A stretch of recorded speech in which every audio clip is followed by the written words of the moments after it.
মরহুম আল্লামা দেলোয়ার হোসেন সাঈদী রাহিমাহুল্লাহ, ওনার স্মৃতি বিজড়িত আজকের এই ঐতিহাসিক প্যারেড ময়দানের তাফসিরুল কোরআনের প্রোগ্রামে সব আছে। স্টেজ আছে,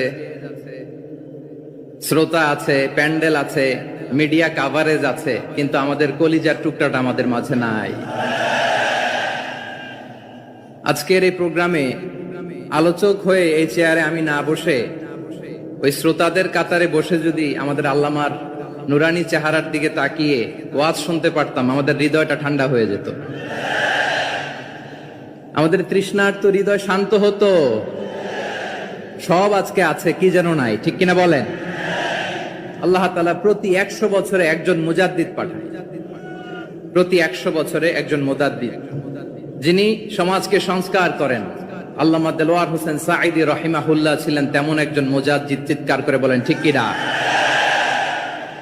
উনি শিরক বিদআতের আস্তানাকে তছনছ করে দিয়েছেন, তাওহীদের বাণীকে সমুন্নত করেছেন, গণমানুষের কাছে তাফসিরুল কোরআনকে জনপ্রিয় করেছেন।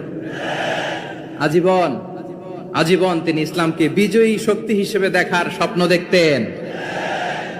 এত প্রাঞ্জল ভাষা, এত চমৎকার আধুনিক